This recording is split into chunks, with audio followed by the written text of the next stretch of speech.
बिस्मिल्लाहिर्रहमानिर्रहीम। अस्सलाम वालेकुम। आप देख रहे हैं प्रोग्राम एक्सपर्ट्स। मैं हूं दुआ जमील। नाज़रीन, मुल्क में जारी सियासी इंतशार मईशत के लिए जहर कातिल बन गया। गवर्नमेंट की जानिब से मईशत को संभालने की कोशिशें की जा रही हैं, लेकिन इत्तेहादी हुकूमत मुआशी मैदान में मुआवजा दिखाने और महंगाई को काबू करने में नाकाम दिखाई दे रही है, जिस पर तशवीश बढ़ रही है। खबरें ये भी आ रही हैं कि सऊदी अरब ने माली इमदाद मुआशी इस्लाहात से मशरूत कर दी है और वर्ल्ड बैंक ने भी $1.1 अरब कर्ज की मंजूरी को मुअख्खर किया है। 3 माह से IMF प्रोग्राम तातुल का शिकार है। हुकूमत ने IMF को राजी करने के लिए मजीद सख्त फैसले करने का इंदिया दे दिया है।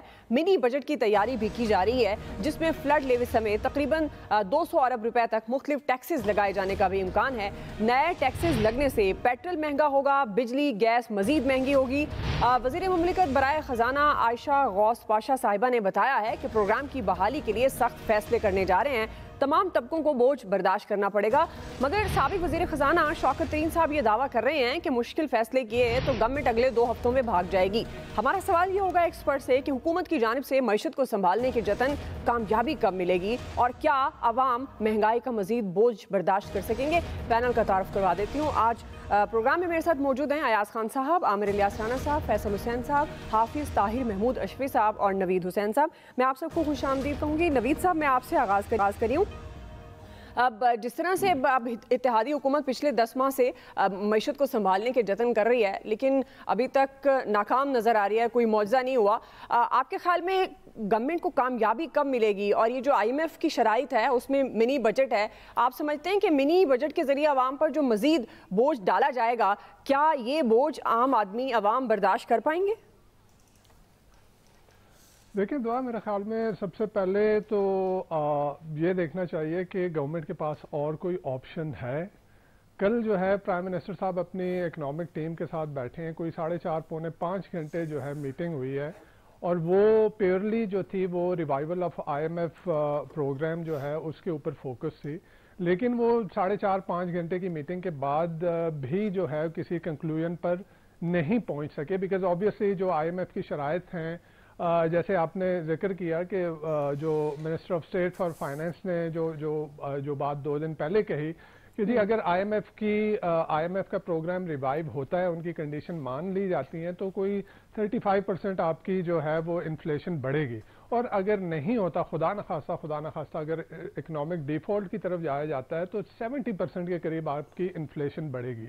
इस वक्त लग ये रहा है कि हमारी सियासी क़यादत जो है वो इमरान खान साहब हों, वो PDM की क़यादत हो, वो सब अपनी अना के कैदी बन के रह गए हैं। वो अपनी अना के लिए जो है वो मुल्की मफादात को कुर्बान करने के लिए तैयार हैं। देख लें, वो कहीं पे भी सियासी इंतशार से ये जो इकोनॉमिक सिचुएशन बुरी से बुरी हो रही है, जैसे आपने जिक्र किया वर्ल्ड बैंक ने ये जो 1.1 बिलियन के 2 लोन से उनको डिले किया है। और उसके साथ साथ अगर ये देखें कि एशियन डेवलपमेंट बैंक ने जो $450 मिलियन का लोन था, वो भी उन्होंने कंडीशन लगाई है कि वर्ल्ड बैंक का अगर लोन जो है अप्रूव होगा तो वो पैसे आपको मिलेंगे। अच्छा, IMF और वर्ल्ड बैंक के अंदर ये कंसेंसस पाया जाता है कि पाकिस्तान को वैसे ही लोन नहीं मिलेगा जब तक कि वो मैक्रो इकोनॉमिक जो है वो रिफॉर्म्स लेके नहीं आएगा, तो आपको जो है वो मजीद लोन नहीं मिलेगा। अभी आप देख लें जो सिचुएशन बनी हुई है, आप इंपोर्टर जो हैं वो जाके स्टेट बैंक के सामने जो है वो एहतजाज कर रहे हैं। पाकिस्तान की तारीख में पहली मरतबा हम देख रहे हैं कि इंपोर्टर जो है वो स्टेट बैंक के सामने एहतजाज कर रहे हैं। कल देखा गया जो स्टेट बैंक गवर्नर के साथ जो बिजनेसमैन ने जिस तरह से जाके वहां पे अपनी चाबियां फेंकी हैं और जैसे कहा है उनसे कि जी ऐसे ये नहीं चल रहा। अच्छा, जो इंपोर्टर ने इंपोर्ट की हुई हैं वो शिप खड़े हैं आपके पोर्ट के ऊपर, और डैमरेज के चार्जेस जो आ रहे हैं वो इंपोर्ट की मालियत से ज्यादा चार्जेस उस पर डैमरेज के आ रहे हैं। तो सिचुएशन इतनी बुरी है। और इसमें अब देखें, एक सिर्फ ये कह देना कि IMF का प्रोग्राम रिवाइव होगा और उसके बाद चीजें ठीक हो जाएंगी, मेरे ख्याल में चीजें उस वक्त तक ठीक नहीं होंगी। इसको सिर्फ जो है वो कैश के इंजेक्शन लगाने से हमारी मईशत ठीक नहीं होगी। हमारी मईशत के लिए जो है वो रिफॉर्म्स चाहिए, वो ब्रॉड बेस्ड रिफॉर्म चाहिए, और वो रिफॉर्म जो है ये गवर्नमेंट नहीं ला सकती। वो एक नई गवर्नमेंट जो है वो आएगी, वो मैंडेट फ्रेश मैंडेट के साथ आएगी, 5 साल के लिए आएगी और वो ही रिफॉर्म लेके आ सकेगी।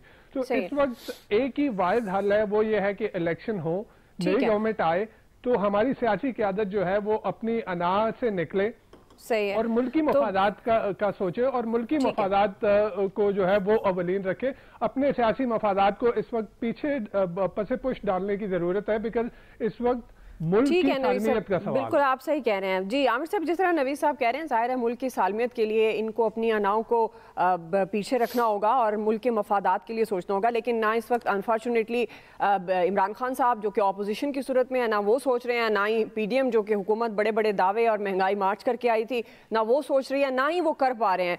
अब आप क्या देख रहे हैं, अब किस तरह से ये मिनी बजट से तो जाहिर है बोझ ज़्यादा पड़ेगा आम आदमी पर, टैक्सेस लगेंगे मजीद, बिजली महंगी होगी, गैस महंगी होगी, पेट्रोल महंगा होगा, तो ये आम आदमी कहां जाएगा?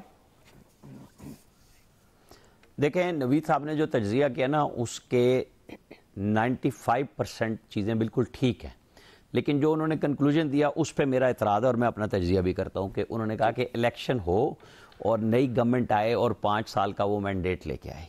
वो मैंडेट क्या होगा, कैसे लिया जाएगा? यहाँ पे तो फरिश्ते भी इलेक्शन करा देंगे, तो जो हारेगा उसने यही कहना है कि ये धांधली हुई। जैसे आज असद उमर ने कह दिया अब कराची में दोबारा बल्दियाती इंतखाबात कराए जाएं, ये यही कुछ होगा, होना भी यही कुछ है। लेकिन असल बात ये है कि हम इस पोजीशन पे जब पहुंचे हैं, कल भी हमने ये बात की थी, तो इसमें सारों ने अपना अपना हिस्सा बकदरे जुस्सा डाला है। तो जब तक उनके ऊपर आप बैठ के पब्लिकली चीज़ों को क्लियर नहीं करेंगे, क्योंकि बात है अवाम की, चीखें तो मेरी और आपकी आम आदमी की निकलनी है। ये जो बैठ के कहते हैं ना हम सिर्फ अमीरों पे टैक्स लगाएंगे, इनके नज़दीक अमीर वो है जो तनख्वाह पे टैक्स लेता है, ठुकाई तो हमारी होती है। सबसे ज़्यादा IMF का क्या ख्याल है कि वो सिर्फ हमें ढूंढ रही होती है कि जो तनख्वाहों वाले हैं इनके ऊपर टैक्स के ऊपर मजीद एक और स्लैब चढ़ा दो। भाई जो डायरेक्ट टैक्सेशन है वो भी नहीं है। ये जितने एक्सपोर्टर्स हैं, मुझे बताएं, एप्टमा और ये सारे के सारे जितनी रिबेट लेके जाते हैं, ये 6 महीने डॉलर किस कानून के तहत पाकिस्तान से बाहर रखते हैं? कानून में लाता तो कोई है ही नहीं जो एक्सपोर्ट कर लेता है और डॉलर ले जाता है, असल वहां से है। इन सारों को पकड़ें, पहले ये माने जिन्होंने गलत फैसले किए, बार बार रिपीट होता है, लेकिन चूंकि हमारा मसला भी है कि हम सवाल भी रोजाना रखते हैं ना कि इश्यूज यही हैं हमारे, तो भाई जिन्होंने गलतियां की हैं पहले उनको गलतियां माननी पड़ेंगी, आइंदा के लिए इस्लाह का वादा करना होगा। और फिर ये जो बैठ के रोजाना की बुनियाद पे ब्लैकमेलिंग करते हैं कि जनाब हमारी तो एक्सपोर्ट बैठ जाएगी, यूरोपियन यूनियन में हमारा कोटा चला जाएगा, हमें टेक्सटाइल में ज़ाहिर है बड़ा कोटा है ही उनका, और फलाना हो जाएगा, ये रिबेट लेते हैं। रिबेट कौन देता है? मैं और आप पे करते हैं, हमारी तनख्वाहों से ये रिबेट लेते हैं, और बदले में ये जो वादे करते हैं, और ये सारे पाकिस्तान की पूरी उम्र से वादे करते आ रहे हैं एक्सपोर्टर्स, ये इंडस्ट्रियलिस्ट जितने भी हैं, ये सारे के सारे यहीं पे चूना लगाते हैं, चाहे वो सीमेंट एक्सपोर्ट कर रहे हैं, वो चाहे कोई टेक्सटाइल की कर रहा है, वो एहसान कर रहा है। भाई पैसे तो आप कमा रहे हो, ऐसे एहसान करते हैं भाई हमसे, आप हर चीज में, बिजली में, गैस में, हर चीज पे रिबेट लेते हो कि जी हमने तो बांग्लादेश का मुकाबला करना है, हमने इंडिया का मुकाबला करना है। भाई ना करो मुकाबला, लेकिन ये जिन्होंने रहते दी हैं, जिन्होंने रहते ली हैं, चाहे वो चीनी की एक्सपोर्ट हो फिर, और फिर स्मगलिंग जो नहीं रोकते, जहां पे हम अफगानिस्तान पे जाके एक पूरा मुल्क पाल रहे हैं हमारे खर्चे पे, ये चीजें आपको डिस्कस करनी पड़ेंगी और पब्लिक में लानी पड़ेंगी। ये छोड़ दें कि पार्लियामेंट में कितनी बहस होती है, सुप्रीम कोर्ट में कितनी बहस होती है, यहां सुप्रीम कोर्ट के फैसले पे रिकॉर्ड पे अब अंगूठा लगवाया सुप्रीम कोर्ट से दोबारा, हुकूमतों ने सदर साहब को रेफरेंस भेजना पड़ा कि जनाब के इफ्तिखार चौधरी साहब के रेफरेंस की बुनियाद पे $6 अरब हमें ठोके खड़े हैं, हम कहां से देंगे पैसे? तो जिस कंपनी ने ये पैसे छोड़े, उन्होंने कहा पहले अंगूठा उस सुप्रीम कोर्ट से लगाओ जिसकी बुनियाद पे हमसे भागे थे।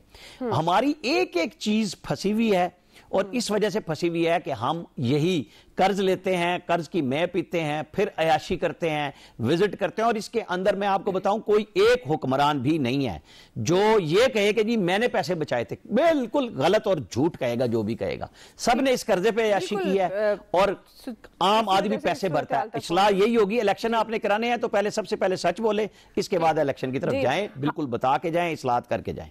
हाफिज सईद साहब, अब ये भी बड़ी अजीब सी बात है, एक तबका कहता है जी इंतखाबात करा दें और ये जो इस वक्त मौशी सूरत हाल है, बदतरीन सिचुएशन है मईशत की, उससे हम निकल आएंगे। दूसरी तरफ से ये कहा जाता है, और जिसमें हकीकत भी लगती है, कि जाहिर है आपके पास जब आप कर्ज पे चला रहे हैं मुल्क को, आप डोनर्स कॉन्फ्रेंस कर रहे हैं, कर्जे मांग रहे हैं, इमदादें मांग रहे हैं, तो उस सूरत में आप बार बार ना तो इंतखाबात कर पाएंगे, और इंतखाबात की तरफ जाने के लिए फिर आप किस तरह से वो इंतखाबात का बोझ बर्दाश्त कर पाएंगे?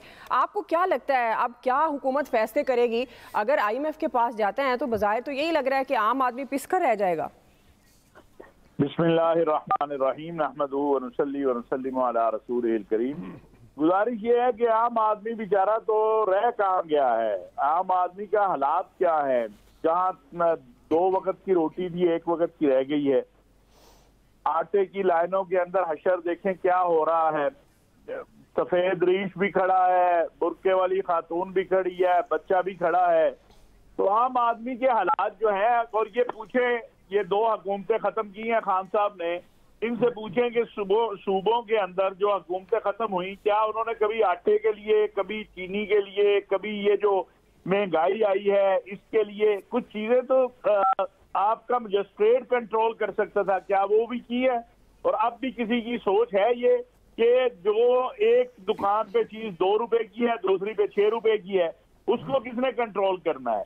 आप इलेक्शन करवा दीजिए, फिर क्या होगा? अभी ये 34 और 6 या 7 सीटें 40 पे इलेक्शन करवाइए, इमरान खान साहब अकेले खड़े होंगे, फिर करवाइए, ये कौम का पैसा है, लगाइए और फिर कौम से निकालिए। टैक्स कौन कहाँ नहीं टैक्स देता? गरीब आदमी, वो हर चीज पे टैक्स गरीब आदमी देता है। बस एक क्योंकि वो उसकी टैक्स रिटर्न नहीं सामने आती। दूध ले ले, वो रोटी ले ले, आटा ले ले, चीनी ले ले, हर जगह तो वो टैक्स दे रहा है, और क्या करे? और फिर आज आप देखें जो खबरें आ रही हैं कि कुछ दोस्त मुबारक वो ये कह रहे हैं कि यार हम भी अपने लोगों के टैक्स से आपको देते हैं ना इमदाद, या आपकी मदद करते हैं, या आपको कर्जा देते हैं। आप हमसे कर्जा लेके खुद तो ऐश इशरत कर रहे हैं, और फिर आ जाते हैं कर्जा दे दे। तो भाई आप अपने मुल्क में इस्लाहात करें। किसी इलेक्शन का कोई फायदा नहीं है जब तक इंतखाबी इस्लाहात ना हो। चलिए आज इलेक्शन करवा दें आप जी, फिर कौन मानेगा? कल इमरान खान साहब आए तो पीडीएम ने नहीं माना, आज पीडीएम है तो इमरान खान साहब नहीं मानेंगे। कल इलेक्शन में जो हारेगा वो कहेगा मैं सड़कों पे निकल रहा हूँ, मैं तो मानता ही नहीं हूँ। भाई आप आपस में बैठे, आखिरी हल जो है, अगर किसी को इस मुल्क की फिक्र है, इस मुल्क के साथ मोहब्बत है, तो वो ये है कि टेबल के ऊपर बैठा जाए, बैठ के कुछ चीजें तय की जाए। ये अभी कराची का इलेक्शन आप देख नहीं रहे क्या हाल हो गया है जी। सारे ही रो रहे हैं, हर कोई कहता है मेरी सीटें चोरी हो गई हैं, हर कोई कहता है मेरे साथ। और माशाल्लाह हमारा इलेक्शन कमीशन, उसने तो 48 घंटे में बलदियाती रिजल्ट दिया है सिर्फ एक शहर का, और जब पूरे मुल्क के इलेक्शन होंगे क्या होगा? तो ये सारी चीजें बस अल्लाह ताला रहम करे, या हमारी क़यादत जो है वो रहम करने का सोच ले कि कौम पर रहम करना है। मैं तो कहता हूँ हमारे लिए रहम ना करें, यही सोच ले हमसे वोट तो लेने हैं ना। और जो आमिर इलियास राणा साहब कह रहे थे बिल्कुल दुरुस्त कह रहे थे, और जो बच गए हैं सांस लोगों के, अगर वो भी निकालने हैं तो निकाल लीजिए, लेकिन बैठ के सोच लीजिए कि इन्हीं से आपने वोट लेने हैं ना जी। आया साहब ऐसे ही नौबत आए कि बैठकर सोचेंगे, आम आदमी के बारे में सोचेंगे, जो हाफिज साइद साहब कह रहे हैं। आपको लगता है गवर्नमेंट के पास अब मिनी बजट लाने के बाद कोई ऐसी स्ट्रेटेजी है कि आम आदमी को रिलीफ मिलेगा? पहले तो मैं आपके सवाल का सिंपल जवाब दे दूं। आपने पूछा अवाम ये बहुत बोझ बर्दाश्त कर पाएंगे? बिल्कुल कर लेंगे। जितना बोझ पहले कर लिया हम बर्दाश्त नहीं कर रहे। क्या हमको सड़कों पे निकले, एहतजाज किया हमने? पेट्रोल महंगे होने की कल आपने कहा था मुश्किलें इतनी पड़ी कि हाँ, पेट्रोल महंगे होने की खबर होती है तो हम पेट्रोल पंप्स का रुख करते हैं ना। हम किसी हुक्मरान के बाहर तो नहीं जाते कि भाई ये क्या कर रहे हो। और दूसरा ये सारी किताबी बातें हैं कि जी डायरेक्ट टैक्सेस, वो डायरेक्ट टैक्सेस लगाने किसने हैं? वो जिन पे लगते हैं टैक्सेस वही तो आपके हुक्मरान हैं। आज मैं एहसन इकबाल साहब को देख रहा था, वो शायद को लतीफ़ा सुना रहे थे, मुझे बड़ी हंसी आई। वो कहते हैं जी जिन लोगों ने डॉलर्स घर में रखे हुए वो बाहर निकाल दें तो मामला हल हो जाएंगे। एहसन इकबाल और इन जैसे बाकी जितने भी पार्टीज में लोग मौजूद हैं, सारी पार्टीज में, क्या आप ये लीडर अपनी लीडरशिप को कह सकते हैं कि भाई वो डॉलर्स लाएं, निकालें? क्यों ले गए आप बाहर? वहां पे इन्वेस्ट कर दिया आपने। उनके पास भी जवाब है, वो कहते हैं जी यहाँ हमें कारोबार ही नहीं करने दिया जाता। हाँ, दूसरों से वो जरूर रिक्वेस्ट करते हैं कि जी आए यहाँ सरमायाकारी करें इस मुल्क में। वो पागल के बच्चे हैं ना, वो करेंगे कि आप अपनी सरमायाकारी सारी बाहर ले जाएं और वो आके यहाँ सरमायाकारी करेंगे। ये सब बकवास है, कुछ नहीं होने वाला। और हम जमहूरियत मजबूत करने निकले थे। बात हम ये करते हैं कि जी बैठ के बात करें। इनको सबको अपनी वो गलतियां माननी चाहिए, फिर आगे बढ़ना चाहिए। ये जमहूरियत में इस तरह होता है। जमहूरियत में तो सिंपल फार्मूला है ना कि सीट खाली हुई है, इलेक्शन कराओ, इलेक्शन करा के जो आते हैं आने दो। अब इमरान खान पे ये जो लगता है कि जी वो सारी सीटों पे इलेक्शन लड़ लेता है, तो क्या करे वो? आपने उसको क्यों निकाला भाई? उस वक्त निकाला जब और 6 महीने उसको हुकूमत करने देते, उसके बाद इमरान खान नजर नहीं आना था इस मुल्क में जो मौशी सूरत है, अब तो इमरान खान साहब को भी समझना चाहिए नहीं। क्या समझे इमरान खान, क्या समझे? मुझे बताएं क्या समझे? वो समझता है कि मेरे साथ ज्यादती की, मुझे निकाल दिया आपने। वो कहता है मुझे इलेक्शन दो। वो क्या समझे? जब ये अब सिंपल सी बात है दुआ, ये नो कॉन्फिडेंस आने से पहले सारे लोग क्या कह रहे थे कि जब तक इस्टेब्लिशमेंट साथ नहीं होगी नो कॉन्फिडेंस कामयाब नहीं हो सकती इस मुल्क में। हो गई तो अब ये कहते हैं जी जमहूरी तरीका हमने अपनाया। ये मतलब को मजाक है, किसको बेवकूफ बनाते हैं आप लोग? ठीक, कुछ नहीं होने वाला, आप बस तैयारी करें। और ये भी नवीद साहब बिल्कुल ठीक कह रहे थे कि IMF के पास जाना पड़ेगा। आप नहीं जाएंगे या फिर वही है ना कि 35% बर्दाश्त कर लें या 70% बर्दाश्त कर लें, क्योंकि उसके बाद भी डिफॉल्ट करके भी आपने तो ठीक नहीं होना ना। आपने तो एक आधा मशीर और बर्दाश्त कर, आपने एक आधा मशीर और लगा देना है, उनकी तादाद 32 कर देनी है, क्योंकि वो मसाइल का हल आपके पास यही है। तो हमारी लीडरशिप इतनी विजनरी है कि वो डिफॉल्ट करा के भी कहेंगे जी कि देखें हमने ये मुल्क बचा लिया है, अल्लाह के फजल से वो रियासत बचा के छोड़ेंगे, ये जो मर्जी हो जाए, आप इसमें रहें, हम रहें ना रहें, गरीब आदमी मर जाए, भूखा मर जाए, बेरोजगार मर जाए, लेकिन रियासत ये बचा लेंगे, ये मैं दावे से आपको बता। जी फैसल साहब, आपको क्या लगता है अब ये महंगाई का बोझ आम आदमी बर्दाश्त कर सकेगा और गवर्नमेंट के पास कोई अब ऐसी कोई मौजज़ा कुछ दिखाने के काबिल है कि कुछ रिलीफ मिले आम आदमी को? फैसल साहब, लगने को है ना कुछ बचा नहीं है। जी जी, लगने को देखें आप, कुछ बचा नहीं है। इस वक्त कराची में समंदर में 5700 कंटेनर खड़े हुए, 5700 ताहद्दे निगाह कंटेनर ही कंटेनर है। और यही सूरत और मुस्तकिल उनमें इजाफा भी हो रहा है। अगर यही सूरत रही तो ये आपका जो पोर्ट है पाकिस्तान की, ये बंद हो जाएगी, या कंटेनर रखने की जो है वो जगह नहीं रहेगी। अच्छा, हम तो ये कहते हैं ना कि एक्सपोर्टर का माल है, एक तो इसमें इंपोर्टर का माल भी है और एक्सपोर्टर का भी माल है। ये खाली इंपोर्टर का इशू नहीं है, ये माल इस मुल्क में हजारों दुकानों में जाके फरोख्त होना था। उस दुकानों में लाखों लोग बिला वास्ता उससे उनका जो है वो जरिया माश है। ये एक बहुत बड़ा डिजास्टर होने जा रहा है। आपकी एक्सपोर्ट का जो खाम माल है वो भी इसमें फंसा हुआ है। वो फैक्ट्रियां भी जो है वो आपकी जो है वो बंद हो गई हैं। दुकानें, जो फैक्ट्री तो बंद हो गई, जो दुकानें इंपोर्ट के माल पे चलती थी। आप तो वैसे एक ट्रेडिंग कंट्री है ना, आपका बनता है क्या है इस मुल्क के अंदर, तो वो जो दुकानों में इंपोर्टेड माल था वो भी जो है बंद होने जा रहा है। आटा आपके पास नहीं है। चीनी का जो हाल हुआ वो अल्लाह ताला उस पर जो है रहम फरमाए। तो बचा क्या है? अब कहते हैं कि इलेक्शन नहीं कराएंगे, इस्लाहत आनी, तो लेके कौन आना है इस्लाहत? मैंने लेके आनी है, आप इस हुकूमत ने लेके आनी है ना, तो भाई लेके आओ ना इस्लाहत, क्यों नहीं लेके आते? या एक ऐसी आप इस्लाहत लेके आओ जो आप अब तक लेकर आए होते, चाहे वो नाकाम हो गई होती। आप ये तो कहने को होता ना, हमने कोशिश की थी, वो नाकाम हो गई। ये नाकाम इस्लाहत भी नहीं ला सके। कोई एक कोई ऐसा सिस्टम बताते, एक काम बताते, हमने मुल्क की बदतरीन माशी सूरत-ए-हाल को बेहतर करने के लिए जो है वो ये काम किया है। सही है। बात देखिए, इस वक्त इमरान खान की या नवाज शरीफ की नहीं है। इन अनाओं की जंग में जो है ना, ये कौम तबाह हो रही है, ये मुल्क जो है वो तबाह हो रहा है। वहां भी नवाज शरीफ साहब की और इमरान खान साहब की जो लड़ाई हो रही है उसमें पाकिस्तान शामिल नहीं है। वो जात की लड़ाई हो रही है। उस जात की लड़ाई में तो पूरी रियासत जो है वो तबाह हो रही है। कौन सी जमहूरियत, कौन सा आइन, कौन सा मुल्क? ये ताकतवर लोग जो है वो अपनी जंग लड़ रहे हैं। ठीक भाई, बात तो इमरान खान साहब की भी दिखा देना। चले वफाक को तो आप छोड़े, पंजाब में भी कोई कारकर्दगी नहीं दिखाई ना इमरान खान साहब ने, KPK में भी कोई कारकर्दगी नहीं दिखाई। इस वफाकी हुकूमत जो मौजूदा है, इससे तो बस तवक्का करना ही जो है वो फजूल है, कि इससे तवक्का करना ही कोई कारकर्दगी दिखा देगी। ठीक, आप अपने खानदान से बाहर नहीं निकल रहे। आपने इसहाक डार को तो ऐसा पाकिस्तान का बुकरात और सुकरात बना के पेश किया था कि हर मसले का हल जो है इनके पास है। क्या हुआ इस बुकरात सुकरात ने क्या किया इस कौम के लिए, इस मुल्क के लिए? जितनी बैठ के लंदन में तकरीरें किया करते थे, कौम को जो है वो पूरा माशी प्लान सिखाया करते थे। तो भाई इम्प्लीमेंट करो ना, खाली बात ही करते रहे। अमल क्या है इस हुकूमत का?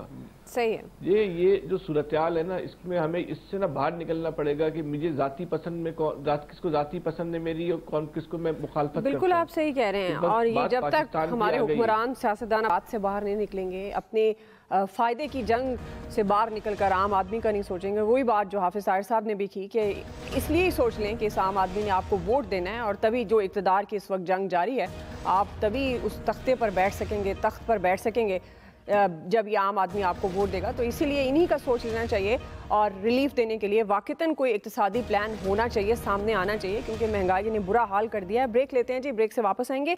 दूसरा सवाल हमारा निगरान वज़ीर आला पंजाब की तैनाती के मामले से मुतल्लिक होगा। हम सवाल ये रखेंगे कि गवर्नमेंट और अपोजिशन में इत्तफाक़ राय कैसे मुमकिन होगा। राय लेते हैं ब्रेक के बाद।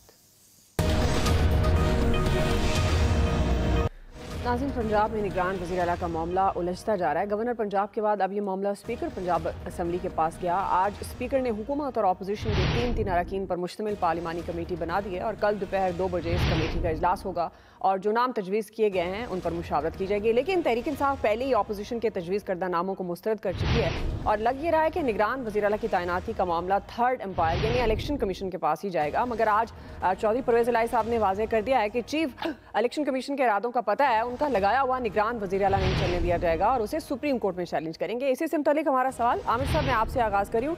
अब ये निगरान वज़ीर आला पंजाब का मामला है, ये इत्तफाक़ राय किस तरह से मुमकिन होगी? अब अगर मामला इलेक्शन कमीशन के पास जाता है तो वो चौधरी परवेज़ इलाही साहब ने वाज़ेह कर दिया है कि चीफ इलेक्शन कमीशन के इरादों का पता है, उनका लगाया हुआ वज़ीर आला जो है निगरान वज़ीर आला नहीं चलने दिया जाएगा, इसे सुप्रीम कोर्ट में चैलेंज करेंगे, तो ये मामला सुलझेगा किस तरह से? जिस तरह हम पहले बात कर रहे थे कि इलेक्शन के नताइज किसी ने नहीं तस्लीम करने, अब यहाँ पे नामजदगी लें कि PMLN ने भी नासिर खोसा पे दूसरी दफ़ा, यानी पहले भी नासिर खोसा का नाम PTI ने तजवीज़ किया था और PTI ने ही वापस ले लिया जब मुस्लिम लीग नून ने 2018 में इन पे ओके कर दिया था और इमरान खान साहब ने इनसे फ़ोन पे बात करके इनका नाम दिया था नासिर खोसा का और फिर वापस ले लिया। इस दफ़ा भी उनके नाम पे इत्तफाक था और नासिर खोसा ने पिछली सुबह की समझते हुए इस दफ़ा अपने आप को पेश ही नहीं किया। उन्होंने कहा जी मैं इस गन से बाहर रहना चाहता हूँ।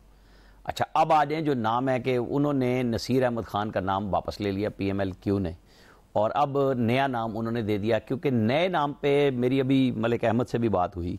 वो कहते हैं आर्टिकल 224 के तहत रेफरल नाम कमेटी में आता है, यानी जो रेफ़र किया जाएगा। मैंने कहा नहीं, पहले भी नाम चेंज हो चुके हैं। तो उन्होंने कहा मसला ये है कि अगर हम नहीं मानते तो फिर ठीक है, फिर ये तो इत्तफाक़ राय से कुछ हो सकता है ना। इस तरह नहीं हो सकता कि वो नाम बदल दे, जैसे वो नवीद कामरान चीमा जो साबिक चेयरमैन FPC भी रह चुके हुए हैं और गुजरांवाला से उनका ताल्लुक़ है, उनका नाम नया डाला गया है और फिर मतलब सरदार अहमद नवाज़ खेरा बेस्ट चॉइस हो सकते हैं। लेकिन दो चीज़ें हैं, पहले दिन से मैं कह रहा हूँ, एक वो अभी रिटायरमेंट लेनी है और कुछ लोगों का ख्याल ये है कि उनको चूँकि रिटायरमेंट के बाद 2 साल का टाइम पूरा करना है और यही आहत चीमा पे है कि गुज़श्ता साल वो मई में रिटायर हुए थे। एक पॉइंट पे ये दोनों चले जाते हैं कि इनको फिर डिस्कस कैसे करेंगे, क्या उसका कोई रास्ता नहीं है? वैसे तो बहुत ब्यूरोक्रेट जो है इस तरह की, लेकिन वो सियासी पोजीशन पे नहीं आए। जैसे यहाँ पे मेजर आजम है, पंजाब के मुतसिब लग गए और ये खुद चेयरमैन नैब लगे, चौधरी कमर जमान वो रिटायरमेंट लेके लगे, ताहिर शहबाज साहब वफाकी मुतसिब लगे। और लेकिन ये एक पॉलिटिकल पोजीशन है, इसके ऊपर भी कमेटी ने अपनी अभी कोई राय पब्लिक नहीं की है कि उनके ऊपर एतराज़ क्या होगा, क्योंकि ज़ाहिर है 10 महीने से वो शहबाज शरीफ के कैबिनेट सेक्रेटरी हैं, वो नवाज शरीफ के सेक्रेटरी इंफॉर्मेशन थे, बड़े पढ़े लिखे आदमी हैं और गुडविल उनकी है। लेकिन 4.5 साल उनका नाम मुसलसल चीफ सेक्रेटरी पंजाब के लिए आता रहा, लेकिन वहाँ इमरान खान को वो नहीं चाहिए था नाम। मतलब मैं एक छोटी सी बात कर दूं कि वो जी। हमारा ये जो तोशे खाने की कहानियां चल रही हैं, तो इसके अमीन भी इमरान खान के दौर में भी यही थे और शहबाज शरीफ के दौर में भी यही हैं। लेकिन इमरान खान के तहफ़ सारे के सारे पब्लिक हुए इमरान खान के अपने दौर में और वो निकले बाहर से जब वो तोहफा बिका मार्केट में। और ये मुसलसल कहते आ रहे हैं, हमने भी 10 दफ़ा कहा कि जी वो गाड़ियां हैं, छुपाई गई हैं, लेकिन किसी ने वो बेची नहीं है। असल इशू इखलाक का था जिसके ऊपर कोई नहीं आ रहा, बाकी कहानियां हैं। इनके पास भी लिस्टें होंगी, ये दे दें। प्राइम मिनिस्टर ऑफिस में तो सारी चीजें जाती हैं, घड़ियां क्या लेके, और हर चीज उनके पास से आती है। आजम खान और इमरान खान क्यों नहीं जानते हर चीज को? वो जानते हैं, मिलिट्री सेक्रेटरी जानते हैं, सब चीजें जिनके पास से तोहफे आते हैं, कोई चीज छुपी हुई नहीं है। अब है खेलने का अवाम के साथ। नाम है कल रात 10:10 तक इस पार्लिमानी कमेटी का इख्तियार है, ये फैसला कर लें, नहीं करते तो इलेक्शन कमीशन को करना है। और ये जो चौधरी परवेज इलाही साहब ने, मैं आखिरी बात कर लूँ, ऐलान किया कि हम सुप्रीम कोर्ट जाएंगे, तो आप जाएं सुप्रीम कोर्ट, फिर इलेक्शन तो नहीं मिलने लगा ना आपको, फिर वहां तो और कुछ भी खुलेगा। सही। वैसे ऐसा कितने अफसोस की बात है, हमारे सियासतदान मिलकर बैठकर कोई फैसला नहीं कर पाते, फिर मामलात इदारों के पास चले जाते हैं, फिर ये इदारों की कैपेसिटी पर सवाल उठाते हैं। आपके ख्याल में ये मामला किस तरह से सुलझे, क्योंकि केपी में भी अब लग रहा है कि ऐसा ही डेडलॉक होगा? तो आप देखिए, सिस्टम आपका चूंकि नहीं इवॉल्व हो सका, निगरान वजीर आला या निगरान वजीर आजम की जरूरत क्यों पड़ती है, मुझे ये बताएं। कि क्या होता है बाकी मुल्कों में, वही वजीर आजम वही वजीर आला होता है, इलेक्शन हो रहा होता है, इलेक्शन कमीशन इतना स्ट्रांग होता है कि सवाल ही नहीं पैदा होता उसमें कोई मुदाखलत कर सके, जो मर्जी बैठा रहे ऊपर। अब मसला तो वही है ना कि आपने हर चीज चूंकि मनूवर करनी होती है इस मुल्क में, वो चाहे इलेक्शन कमीशन हो, चाहे कोई निगरान हो, उसके बाद आपने अपनी मर्जी के रिजल्ट्स लेने होते हैं, जहाँ से गड़बड़ होती है। और ये सियासतदान हमारे अल्लाह के फजल से बहुत ज़्यादा चूँकि समझदार हैं, इन्हें भी चूँकि ज़रूरत पड़ती है वक्त आने पे कि इन्हें भी हिमायत चाहिए होती है कहीं ना कहीं से, इसलिए ये मान जाते हैं, वो जो कह रहे होते हैं इनसे। अब देखें ना, बात आपने कहा कि थर्ड अंपायर के पास जाएगा मामला, अब चौधरी साहब कह रहे हैं कि थर्ड अंपायर के फैसले को भी के लिए भी मैं रिव्यू में जाऊंगा, कि वो भी काबिल कबूल नहीं होगा, रिव्यू में जाएंगे। अब मुझे नहीं समझ आ रही, वो कह तो दिया उन्होंने कि सुप्रीम कोर्ट इसमें क्या कर सकती है। मतलब एक चीज आईनी तौर पे तयशुदा ना कि ये उसके 2 मराहल हैं, यहाँ नहीं होता तो तीसरे मरहले में उसने फाइनल हो जाना है। अब चूंकि या तो सुप्रीम कोर्ट फिर ये आ जाएगी इस बात पे कि जी चूंकि बाइस्ड है इलेक्शन कमीशन, इसलिए इनका नॉमिनी ठीक नहीं हो सकता, अदरवाइज तो चीजें आराम से हो जानी चाहिए। मुझे लगता है कि पीटीआई और चौधरी साहब को एक कैंडिडेट पे उम्मीद है, अब उस पर एतराज है, और वही मुझे हॉट फेवरेट लग रहा है इस वक्त। अच्छा। कि वो सबसे ज्यादा चांसेस उसी कैंडिडेट के। जी, मोहसिन नकवी। मोहसिन नकवी की बात कर रहा हूँ मैं, कि वो मुझे हॉट फेवरेट लग रहे हैं, कि वो ही उनका ज्यादा चांस लग रहा है, और वो शायद ये पीटीआई और चौधरी साहब के लिए काबिल कबूल नहीं है इस स्टेज पे। सही है जी। फैसल साहब, आप किस तरह से देख रहे हैं, किस तरह से ये मिलकर बैठकर कोई फैसला करते हुए नजर आ रहे हैं आपको? निगरान वज़ीर आला पंजाब का अब जाहिर है ये इलेक्शन कमीशन के पास जाएगा, तो वहाँ भी एतराज़ात हैं। नहीं, ये तो बहुत ही मुश्किल है कि बैठ के जो है वो तय कर लें। और ये बिल्कुल जैसे परवेज इलाही साहब ने बात की है, उन इलेक्शन कमीशन का फैसला परवेज इलाही साहब अगर मान भी लें तो इमरान खान ने तो कम से कम बिल्कुल नहीं मानना। अब एयाज साहब की बात बिल्कुल सही है, जो सुप्रीम कोर्ट इसमें क्या करेगी, और जो सुप्रीम कोर्ट करेगी तो क्या वो लोग मान लेंगे? अभी इतना सा मामूली नुक्ता है, उस पर भी जो है ये मुत्तफिक होने को तैयार नहीं है। यहाँ कहते हैं कि आप मिलके जो है एक मुत्तफिका माशी प्लान बना लो, तो उन्होंने क्या खाक माशी प्लान मिलके बनाना है?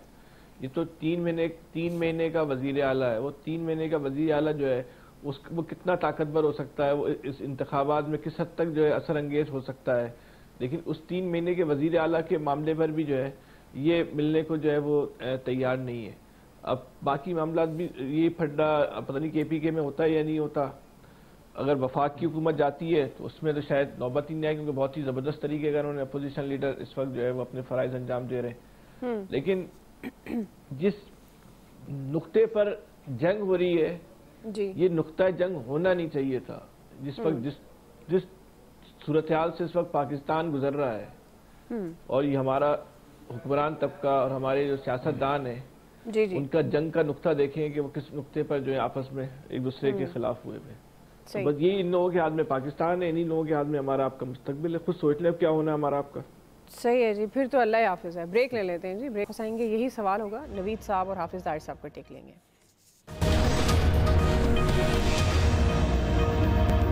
वेलकम बैक नाज़रीन। हम बात करें निगरान वज़ीर आला पंजाब के मामले की, जो अभी तक हल नहीं हो सका। हाफिज़ दार साहब, आपसे भी यही सवाल, आपके ख्याल में किस तरह से मुमकिन हो पाएगा इत्तफाक़ राय गवर्नमेंट और अपोजिशन के दरमियान? देखिए, बात यह है कि 2 लोग हैं इस वक्त जो मैदान में हैं, एक मोहसिन नकवी साहब हैं और एक सुखेरा साहब। तो सुखेरा साहब का पता नहीं कानूनी एतबार से क्या है कि वो अभी चूंकि सर्विस में हैं, वो बन सकते हैं कि नहीं बन सकते हैं। तो मोहसिन नकवी साहब जो हैं, जैसे अभी खान साहब ने कहा, वो रेस में सबसे आगे हैं, लेकिन उनको पीटीआई नहीं मानेगी। मेरा ख्याल है कुछ लोग पीटीआई के, और जो पिछले दिनों मोहसिन इलाही साहब की ने एक तस्वीर भी उनकी शेयर करके ट्विटर पे जो कुछ लिखा था। तो लेकिन अगर इलेक्शन कमीशन फैसला दे देता है तो फिर क्या रास्ता रह जाएगा? अदालत में जाएंगे तो आप इलेक्शन ताखीर होगी और मामलात होंगे। तो इनको वैसे अभी जो बात कर रहे थे कि क्या हमारी सियासी क़यादत में ये अहलियत खत्म हो गई है या ये अपने ऊपर लेना ही नहीं चाहते कि कोई मामला ये आपस में बैठ के भी तय कर लें। देखिए ना, ये बड़े काबिल लोग हैं, मलिक अहमद खान साहब हैं, दूसरी तरफ राजा बिशारत हैं, ये स्पीकर साहब, ये लोग कर सकते हैं चीजें, इनकी आपस में ताल्लुकात भी अच्छे हैं। ये क्यों नहीं बैठ के कोई ऐसे नाम पे, क्या कोई पंजाब में नाम नहीं है जिसपे इनका आपस में इत्तेफाक हो जाए?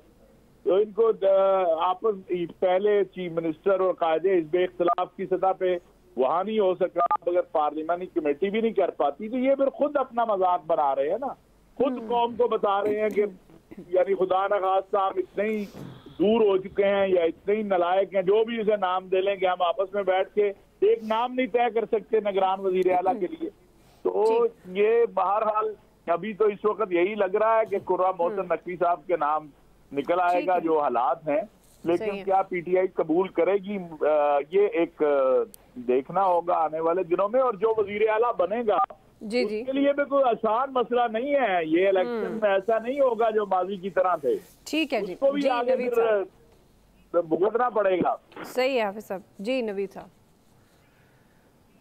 अच्छा देखिए, जैसे खान साहब ने बात की और अलामा साहब ने बात की, मोहसिन नकवी साहब मेरे ख्याल में इस वक्त एक अनडिस्प्यूटेड और हॉट फेवरेट हैं, लेकिन अगेन जैसे उन्होंने जिक्र किया कि इमरान खान साहब का उस पर इत्तेफाक नहीं हो पाएगा, शायद ना हो पाए।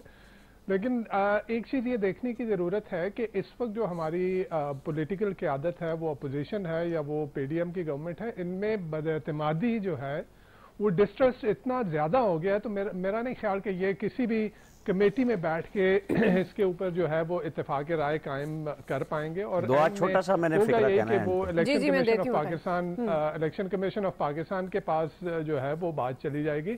यहाँ पे ये देखा जाए कि जो इस नहज तक बात क्यों पहुंची, यहाँ पे जो जो जो जो हमने शुरू में बात की कि इलेक्शन जो है वो 2 सूबों में हो रहे हैं, ये अनप्रेसिडेंटेड है, पाकिस्तान की तारीख में ऐसे पहले कभी नहीं हुआ। इलेक्शन, जनरल इलेक्शन की तरफ जाना यही जो है वो इस वक्त एक वाहिद हल है। अगर जनरल इलेक्शन की तरफ जाएंगे तो एक नई गवर्नमेंट आने वाली जो है वही इस मुल्क को जो है वो इकोनॉमिक क्राइसिस से निकाल सकती है, जो इस वक्त सिचुएशन है उससे निकाल सकती है। अभी इससे पहले आमिर साहब ने जिक्र किया था कि जी पहले इस्लाहात, तो इस्लाहात कौन करेगा? क्या हम जमहूरियत की बसात लपेट दें? क्या हम आइन की किताब को बालाए ताक रख दें? क्या जो है वो अगर इस्लाहात करनी है वो इस पार्लिमान के अंदर होनी है, और पार्लिमान इस वक्त जो है वो एक ट्रंकेटेड पार्लिमान है हमारे पास, जहां पे जो अपोजिशन के नाम पे जो 2 दर्जन भर जो डिसिडेंट बैठे हुए हैं वो अपोजिशन जो है वो कर रहे हैं। तो अब जो इस्लाहात लानी भी हैं तो वो एक मुकम्मल पार्लियामेंट ने लानी है। तो एक इलेक्शन के बाद जब आएगी नई गवर्नमेंट तो वही इस्लाहात लेके आ पाएगी। जी आमिर साहब, क्विकली क्लोजिंग की तरफ बढ़ना है मुझे। एक तो जी पहली बात तो ये है कि मैंने कतई नहीं कहा था कि इस पार्लियामान से इस्लाहत होंगी। मैंने तो लफ्ज कहा था डी चौक में बिठाएं सबको और सब गलतियां माने और अगला रास्ता बनाएं, फिर इन सब इंडस्ट्रियलिस्टों से पैसे निकलवाएं और खर्च करें। मैंने ये बात कही थी। मैंने कतई नहीं कहा कि जी 5 साल के लिए कोई गैर आईनी गैर पार्लिमानी लफ्ज नहीं कहा मैंने कहा इनसे मनवाएं। ये जब मानने पे साबका आर्मी चीफ जाते हुए रिटायरमेंट लेते हुए कह गए तो अब चीजें बड़ी इजी होगी। दूसरी बात यह है कि अभी कोई ऐसी चीज नहीं है, आइन के अंदर रास्ता दिया गया है, उसको चौधरी परवेज इलाही ने प्रीएम्प्ट किया है कि मैं इलेक्शन कमीशन का भी नहीं मानूंगा, हालांकि पहले वजीर आजम ने। जी वक्त मेरे पास खत्म हो गया। आज के एक्सपर्ट से इतने, ख्याल रखिए।